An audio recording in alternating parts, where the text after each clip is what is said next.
আমি একজন মুক্তিযোদ্ধা। যুদ্ধ করে আমি 2 বার গুরুতরভাবে জখম হয়েছি।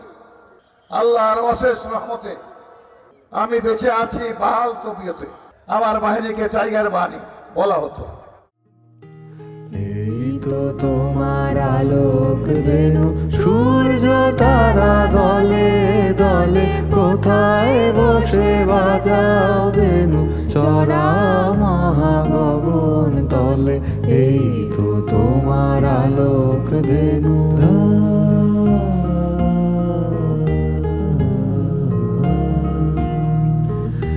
তৃণের সারি তুলছে মাথা, তরুণ শাখে শ্যামল পাতা। তৃণের সারি তুলছে মাথা, তরুণ শাখে শ্যামল পাতা। আলোয় চড়া ধেনু এরা ভিড় করেছে ফুলে ফলে।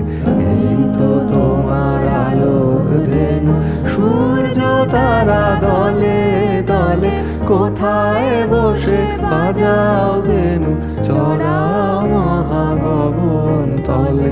এই তো তোমার আলোক ধেনু। আমরা বের হচ্ছি এখন চাঁপাইনবাবগঞ্জের উদ্দেশ্যে। আমাদের গন্তব্য চাঁপাইনবাবগঞ্জ 1 আসন, যেখানে বাংলাদেশ জাতীয়তাবাদী দল থেকে মনোনয়ন পেয়েছেন দলটির চেয়ারপারসনের উপদেষ্টা জনাব শাহজাহান মিয়া। তিনি এর আগেও 5 বার সংসদ সদস্য নির্বাচিত হয়েছেন সেই আসন থেকে।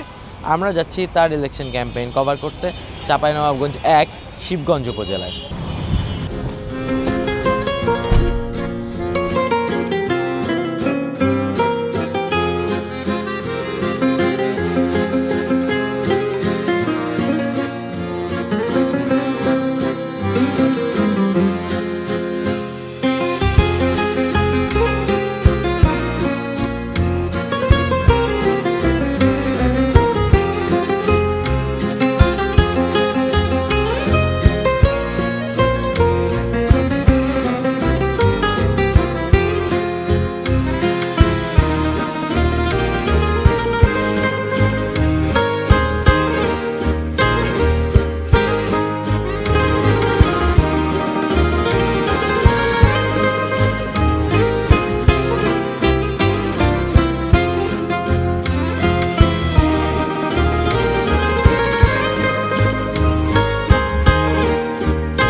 প্রিয় ভাই ও বোনেরা, আমি আপনাদের ভাই। সুখে দুঃখে আমি আপনাদের সবার সাথে থাকতে চাই। প্রথমবার আমি আহত হয়ে মালদা, রায়গঞ্জ, শিলিগুড়ি, আর্মি হসপিটাল, ভারতের এসব জায়গায় আমি চিকিৎসা লাভ করি। তারপরও আমি যুদ্ধে থাকি, চলতে থাকে। আপনারা জানেন, যারা প্রবীণ লোক আছেন, এখনো আমাকে কিন্তু ক্যাপ্টেন শাহজাহান হিসাবে আপনারা জানেন, আপনারা ডাকেন। দ্বিতীয়বার আমি চাঁপাইনবাবগঞ্জ শহরে লেফট ফ্ল্যাঙ্গে বীরশ্রেষ্ঠ ক্যাপ্টেন মহিউদ্দিন জাহাঙ্গীর শহীদ হন। রাইট ফ্ল্যাঙ্গে আমি আবার আহত হই। এ দেশের জন্য আমরা যুদ্ধ করেছি। আমরা যারা স্বাধীনতার পক্ষে শক্তি, এদেশের স্বাধীনতাকে রক্ষা করার জন্য, ৭১ মুক্তিযুদ্ধের চেতনাকে বাঁচাবার জন্য, আমার সাদের স্বপ্নের এই শিবগঞ্জ উপজেলা, আমার নির্বাচন এলাকাকে একটি আদর্শ আইডিয়াল মডেল উপজেলা হিসেবে আমি গড়ে তুলতে চাই। এবং এ ব্যাপারে আপনাদের দলমত নির্বিশেষে সবার আমি সহযোগিতা প্রার্থনা করছি। সোনামসজিদ পোর্ট আমরা করেছি, পোর্ট এলাকা। এখানে যতগুলো গাড়ি দেখছেন, প্রায় সব গাড়ি কিন্তু এই পোর্টের মধ্যে চলাচল করে। এটা শুধু শিবগঞ্জ উপজেলার নয়, সারা চাঁপাইনবাবগঞ্জ জেলা, সারা অঞ্চল। এ পোর্ট ইনশাল্লাহ বিএনপির সময় আমার হাত দিয়ে হয়েছিল, আপনারা সবাই জানেন। কিন্তু উন্নতি আর হয়নি। এখনো ওই আগে যা গেছিলাম তার চেয়ে 200 কম লোক খাটে। এখন 1400 কত লোকজন এখানকার শ্রমিক। আমি কথা দিচ্ছি, ইনশাল্লাহ আমি যদি নির্বাচিত হই, কমপক্ষে 20,000 শ্রমিক এই পোর্টে যেন কাজ পায়, লেবার কাজ পায়। সরকারি ভাবে ট্রেনিং ইনস্টিটিউট গড়ে হবে, ট্রেনিং সেন্টার করা হবে, যেখানে আমার ভাইরা, আমার বোনেরা কম খরচে তারা ট্রেনিং নিতে পারবে।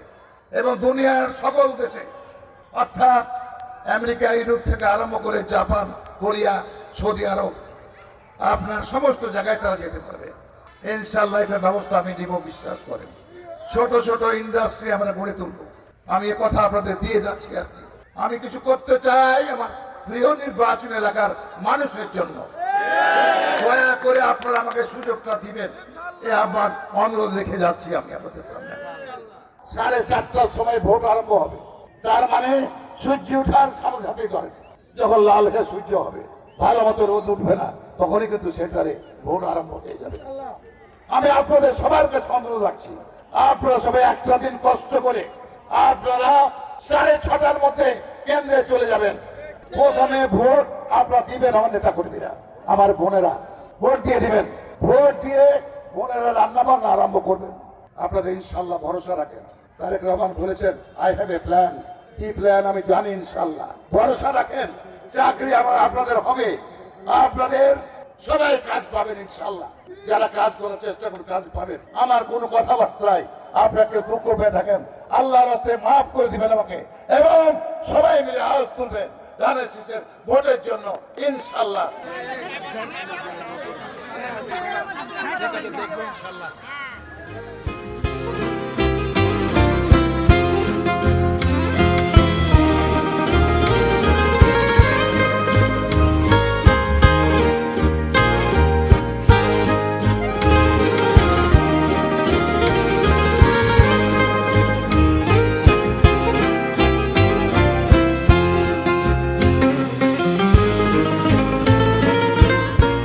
এখন চাহার পাওয়া যায় না, যাচ্ছে সিরিয়ালে যারা চাহার নিতে হয়েছে তাও পাওয়া যায় না। আশাবাদ ওই চাহারের সমস্যাটাই বেশি আর কি। এখন ভোট হইব, অনেকদিন পর ভোট তো দিতে হইব। কৃষি যারা আছে দেখাশোনা লাগবো, যে ঠিক মানে সাহার পাচ্ছে না, ঠিক মতন পাইছে না, বীজ পাইছে না, এগুলো তো করাই লাগবো।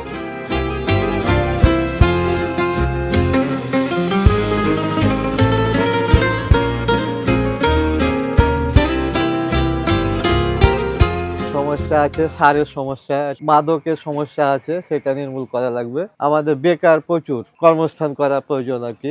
12 তারিখের অপেক্ষায় আছি আর কি, সবাই ভোট দিবে আর কি। এখন ধরেন আমরা বেকার, কাজ কাম তো কিছু নাই। এই যেখানে গরিব মানুষ দোকানে বসে আছি, দিন খাটি দিন মজুরি। হ্যাঁ, করতে হবে কাকা, দেশ ঘর চালাইতে হবে। দেশ সরকার ভালো হলে ছেলে পিলে ভালো হইবে।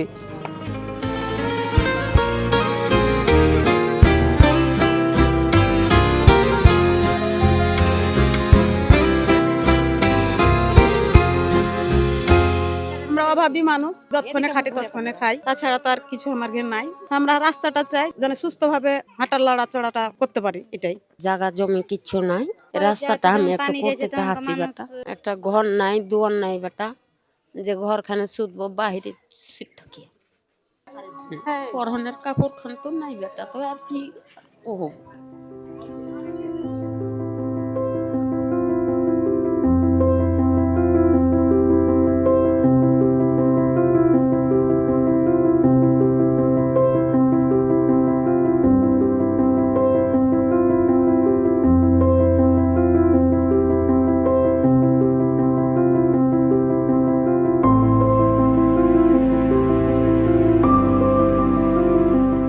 এমনিতে আপনাদের এলাকার কি কি সমস্যা? আমাদের এলাকার সমস্যা হচ্ছে আপনার রাস্তাঘাটের সমস্যা।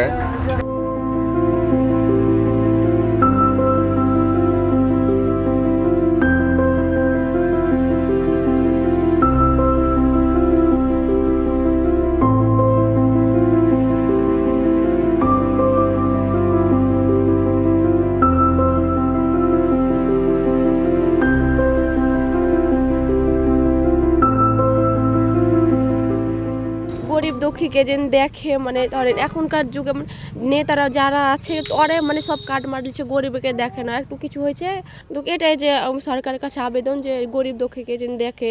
বর্ডারের কাছাকাছি হওয়ার কারণে এখানে তো কিছু মানে আমরা শুনি যেটা দূরে থেকে, যে বর্ডারে ধরেন কিছু সমস্যা টমস্যা থাকে, এগুলো না আর না, আগে খুব থাকতো।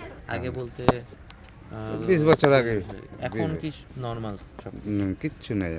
হ্যাঁ, পরিস্থিতি তো এখন ভালো, কোনো গোলমাল বোঝা যায় না। এখন কোনো কিছু নেই, এখন সুস্থ ভালো।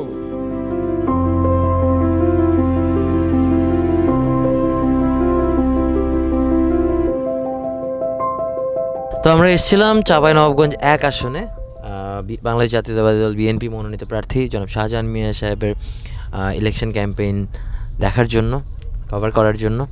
আমরা তাকে কিছুক্ষণ কভার করেছি শিবগঞ্জ পৌর এলাকায়। এখন আমরা চলে এসেছিলাম 0 পয়েন্টে, বর্ডারের একদম পাশে। আমরা সেখানে গিয়ে মানুষজনের সঙ্গে কথা বলার চেষ্টা করেছি। সেখান থেকে আরেকটু ভিতরে, বর্ডার একটু ভিতর সাইডে এসে আমরা কমলপুর বাজার নামে একটা জায়গায় এসেছি। সেখানে এসে কথা বলার চেষ্টা করেছি কিছু মানুষের সঙ্গে। বেশিরভাগ মানুষই ক্যামেরার সামনে কথা বলতে খুব বেশি রাজি হননি, খুব বেশি কমফোর্টেবল হননি। 2-1 বলেছেন। এর বাইরে কেউ কেউ অফ রেকর্ড আমাদের সঙ্গে কথা বলেছেন, কিছু বিশেষ অভিযোগের কথা বলেছেন। সেগুলো নিয়ে আমরা চেষ্টা করবো শাহজাহান মিয়া সাহেবের সঙ্গে কথা বলার। এখন আমরা আবার শিবগঞ্জের দিকে ফিরে যাচ্ছি। এখানে মূলত মানুষের কাছ থেকে যেটা শুনে বুঝলাম, বর্ডার রিলেটেড যেসব প্রবলেমসের কথা আমরা শুনি সেটা খুব সম্ভবত চাঁপাইনবাবগঞ্জ এলাকাতে নেই, থাকলেও মানুষ বলতে চান না। এগুলো নিয়ে আর একটু বিস্তারিত আমরা জানার চেষ্টা করব।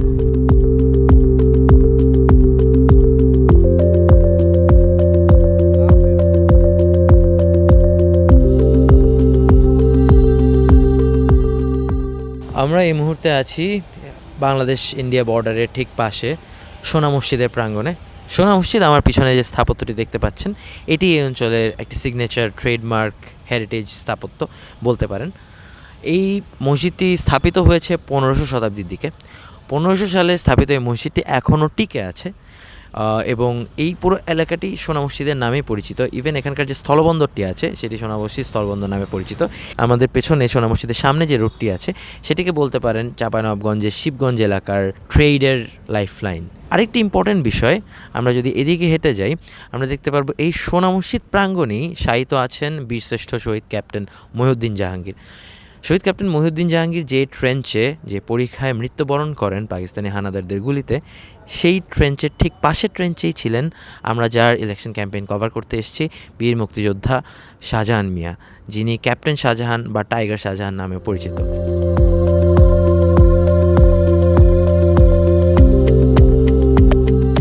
আমাদের পেছনে দেখতে পাচ্ছি একটি সালিশ হচ্ছে। আমরা খুব বেশি মানুষকে এর আগে কথা বলতে দেখিনি আমাদের সঙ্গে, তারা একটু ক্যামেরা শাই ছিলেন, কিন্তু পেছনে মানুষজন বেশ ভোকাল। যেহেতু একটি সালিশি অবস্থা এখানে, এর মাঝখানে আমাদের ক্যামেরা নিয়ে যাওয়া উচিত হবে না। আমরা সোনা মসজিদের পার্শ্ববর্তী বাজারে মানুষজনের সঙ্গে কথা বলার চেষ্টা করব, দেখি তাদের মনোভাব আমরা কি জানতে পারি না জানতে পারি।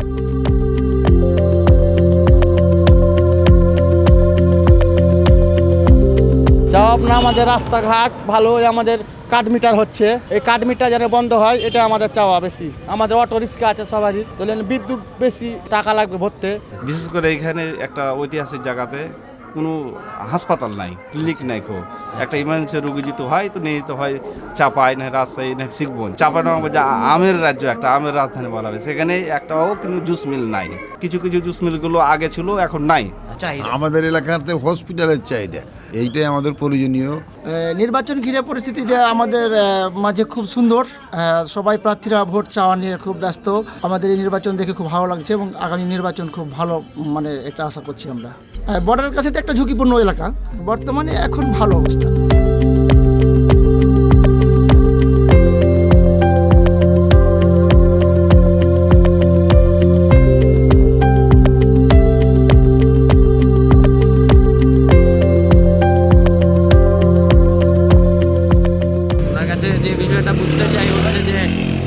আপনাদের চাঁপাইনবাবগঞ্জের বিশেষ করে শিবগঞ্জ এলাকা যেখানে আমি আছি, আপনারা আছেন, নির্বাচন আসছে। একটা নির্বাচনের পরে মানুষের অনেক আশা আকাঙ্ক্ষা থাকে যেই নির্বাচিত হয়ে আসুক না কেন। তো সেক্ষেত্রে আপনারা শিবগঞ্জের মানুষ হিসেবে আপনাদের চাহিদাগুলো একটু আমাদের সঙ্গে যদি শেয়ার করেন। আমরা কিন্তু কৃষি সেক্টরে কাজ করি, কৃষকের সাথে থাকি সারাক্ষণ। আমরা কৃষকের চাওয়াটাই বলতে পারি। কৃষক কি চায়?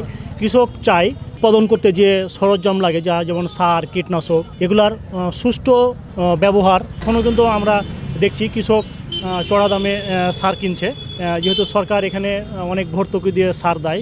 আমরা চাই এগুলা ফেয়ারলি কৃষক যেন উপকৃত হয়। উৎসবমুখর পরিবেশে চলছে নির্বাচন, ভালোই আছে, এখন পর্যন্ত কোনো সমস্যা নাই। আমাদের এলাকায় যেহেতু আমের প্রধান এলাকা, এটা যদি কোনো প্রতিষ্ঠান গড়ে ওঠে, কিন্তু কিছু লোক কর্মসংস্থান হয়, সব ক্ষেত্রে ভালো হয়।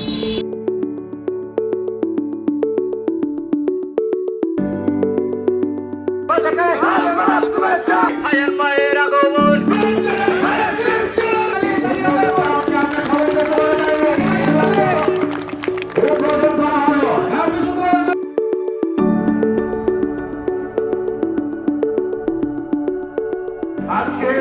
মহানগর ইউনিয়নের ধানের শীষের নির্বাচনী অফিসের শুভ উদ্বোধন উপলক্ষে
শিক্ষাক্ষেত্রে শিক্ষার মান কিন্তু বিগত এই 15-17 বছর একেবারেই তলানিতে চলে গেছে।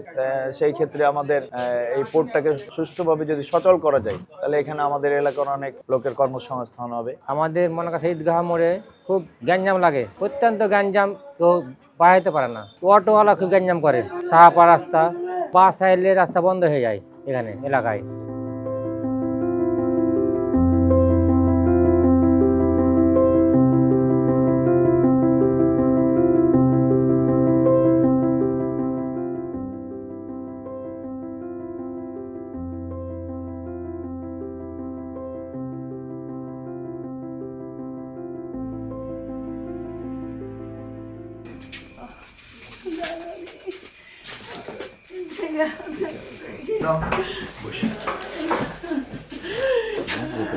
সামনে কই ভাই গেলে ভোটে দাঁড়াচ্ছে, এখনো দেখিনি আর ভাইকে।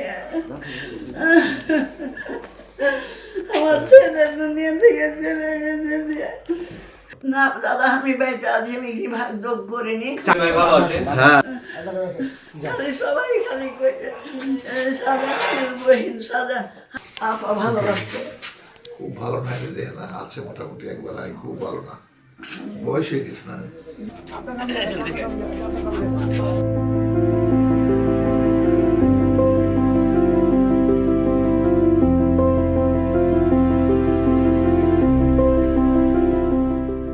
আঙ্কেলের বয়স মেবি 79 পার হয়ে গেছে। একটু আগে শুনলাম, আঙ্কেল নিজেই বলতেছিল 4টার সময় বের হয়েছি আমরা। আমাদেরকে বলা হয়েছিল যে একটাই মাত্র প্রোগ্রাম, এরপরে উনি আবার বাসায় চলে যাবেন, খুব একটা আজকে প্রোগ্রাম নাই। এখন 9:30 পার হয়ে যাইতেছে, নিয়ে এখনো দৌড়ায় বেড়াইতেছে। আমরা ওনার সাথে আসলে মানে কুলায় উঠতে পারতেছি।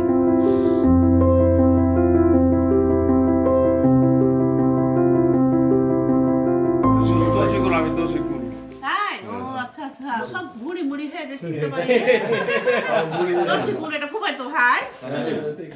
সব মেয়ে রাখে না, আমার উপায় নাই। রোগ দিয়ে করবো।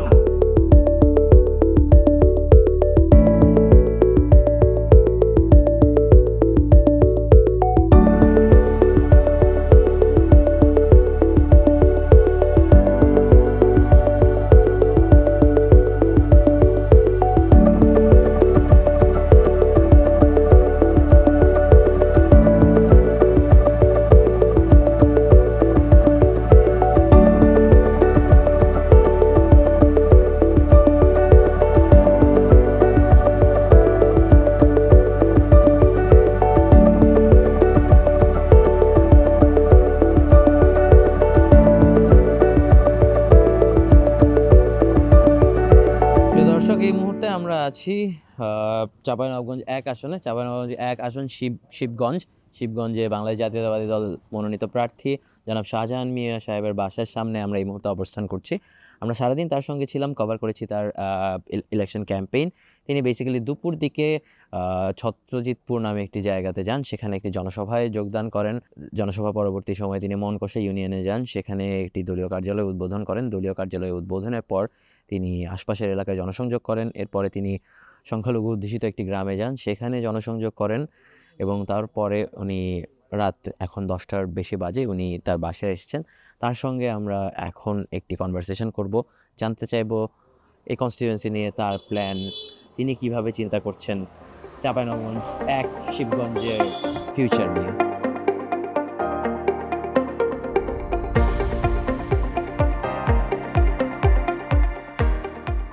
আঙ্কেল, আমরা রওনা করে দিব ভোর দিকে, ভোরের দিকে।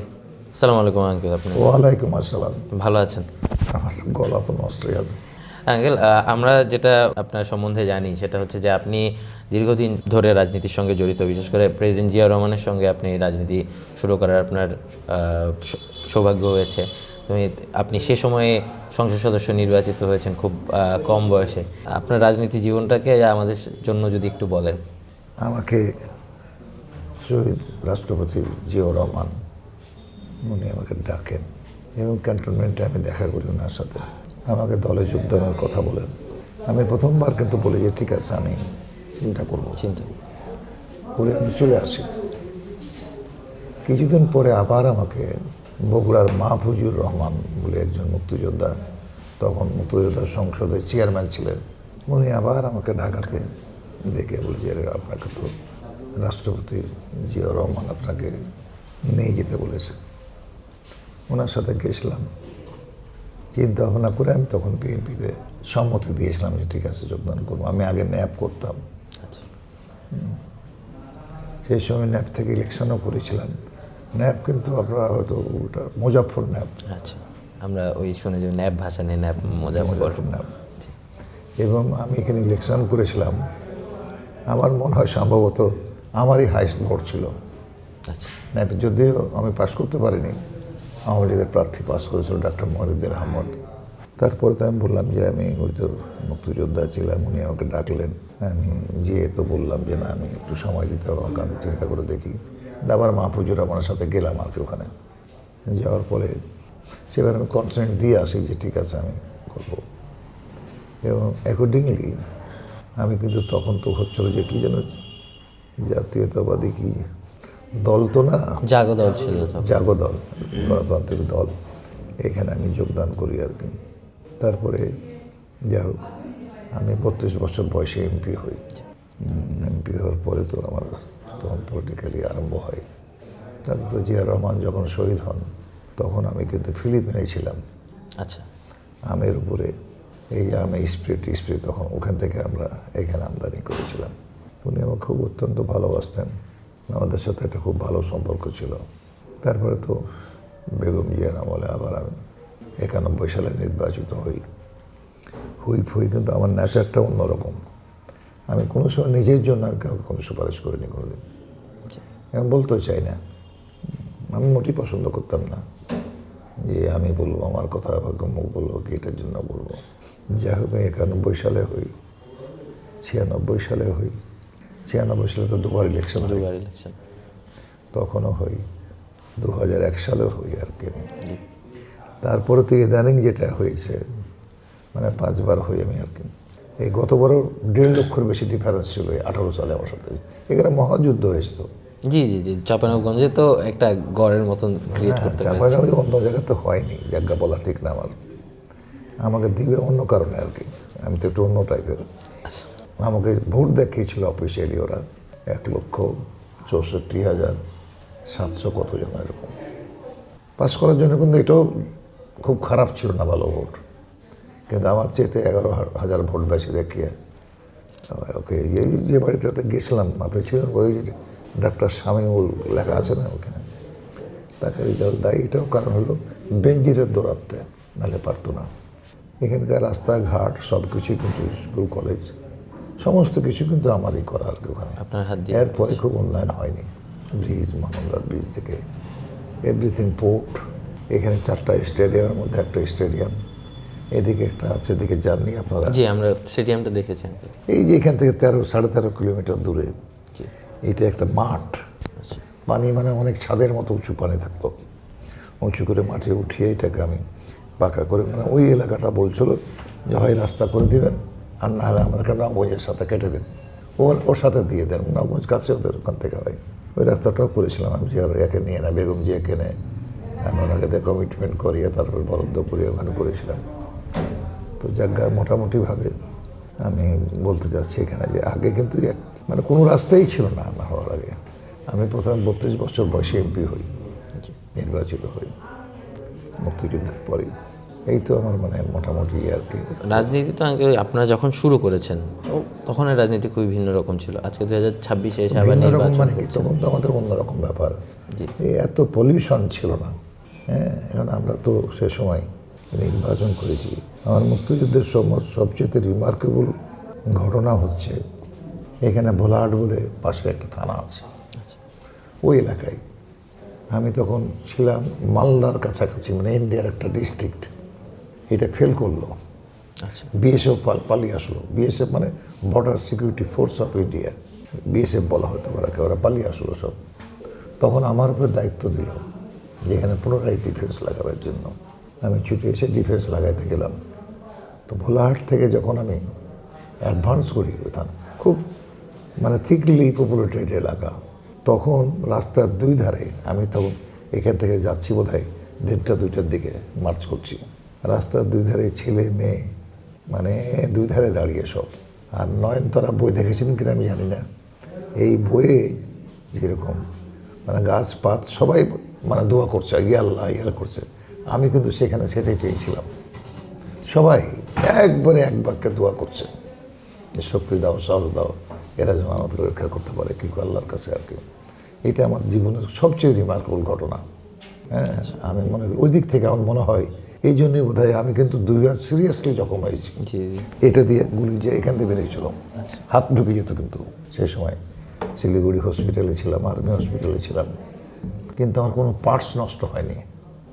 এখন অদ্ভুত ব্যাপার, এখনো তো আপনি আমাদের অনেকের থেকে অনেক ফিট। হ্যাঁ, সবসময় এইখানে বলে আপনার ছেলে। তারপরে ঘর পর আমি প্রথমে মালদা, তারপর রায়গঞ্জ, মালদার ডিস্ট্রিক্ট শহর ইন্ডিয়ার, তারপর রায়গঞ্জ একটা শহর আছে, তারপরে শিলিগুড়ির নাম শুনেছি, শিলিগুড়ির নাম শুনেছি, যেখানে দার্জিলিং টার্জিলিং আছে, শিলিগুড়ি, এবং তারপরে আর্মি হসপিটাল, এসবে ট্রিটমেন্ট নিয়ে আমি ফিট হয়ে আসলাম, ভালো হলাম 1 মাস কয়েকদিনের পরে।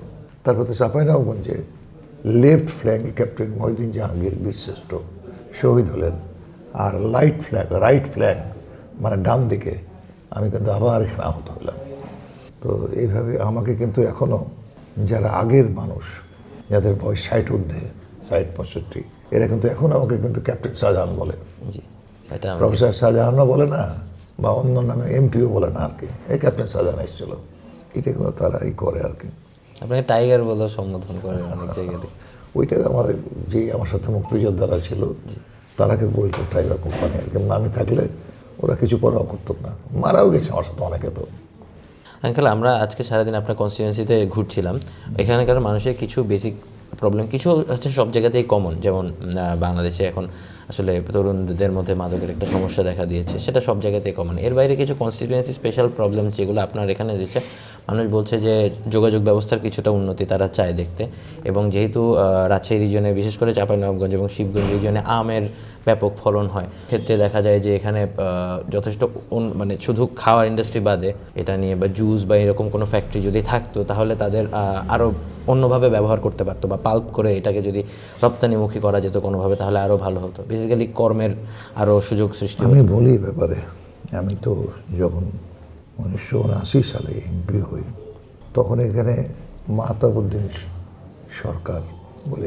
এমপি ছিলেন, সেটা ফসিউদ্দিন মাহতাবের নাম শুনেছেন? মন্ত্রী ছিল আমাদের, কিন্তু প্ল্যানিং মিনিস্টার ছিল তার ফাদার। আমের উপরে কিন্তু উনি গবেষণা করেছিলেন বাইরে বিদেশে নিয়ে গিয়ে, এবং সেই সময় কিন্তু অনেক লস খেয়েছিলেন, পারেননি করতে সাকসেস। আমার জানা মতে, আমি তো আমের উপরে গেছি আর কি, আমের কিন্তু দীর্ঘস্থায়ী কোনো হয় না, যেরকম মানে সিকিউর করা যায়, আমের এটা হয় না, 3 মাসের বেশি এটা ইন্ডিয়াও তো নাই, কোনো জায়গাতেই নাই, আচ্ছা থাকে না এটা আর কি। কাজে এইটা ভাইবল করা খুব কঠিন। এই আমের পাল্পগুলোকে এক জায়গায় করে আচার সহ, আমসত্তা সহ আর অন্যান্য এসব করা যায়। জি হ্যাঁ, একে তা আমার এরকম পরিকল্পনা আছে যে সরকারিভাবে না হলেও বেসরকারিভাবে এই উদ্যোগটা গ্রহণ করা আর কি। তাদেরকে ইনসেন্টিভ দেওয়া, তাদেরকে মানে ফাইন্যান্স করা ব্যাংক থেকে, এসবের আমার প্রোগ্রাম আছে।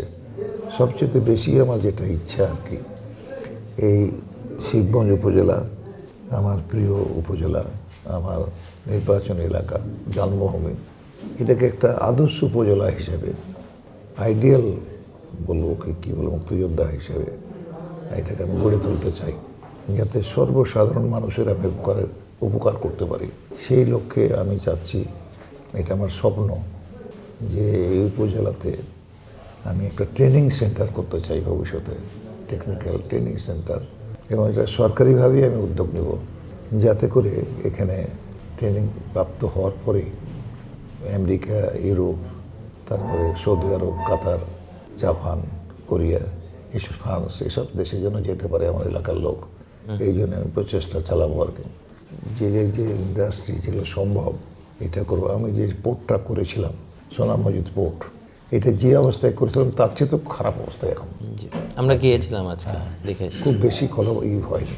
আমি চাচ্ছি এটাকে আরও কলবর বৃদ্ধি করে এখানে আমি নতুন করে আবার কর্মসংস্থান সৃষ্টি করে বলে আমি বিশ্বাস করছি আর কি। এখানে আমার এখানে সমস্যা হচ্ছে সবচেয়ে 1 নম্বর সমস্যা, সেটা হচ্ছে নদী ভাঙন। বিশেষ করে 3টে ইউনিয়নে আমার নদী ভাঙন আছে পদ্মার। যেমন কালকে যাব আমি পাঁকা, উজিরপুর এবং দুর্লভপুর, এই 3 নদী ভাঙন আছে। আমরা অনেক টাকার কাজ করে গেছিলাম, সে সময় কিছুটা রক্ষাও করে গেছিলাম, আবার এটা বেড়ে গেছে আর কি।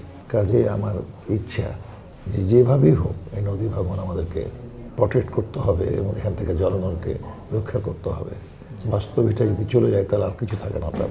এটা আমার এটাই হচ্ছে আমার কাজ আর কি।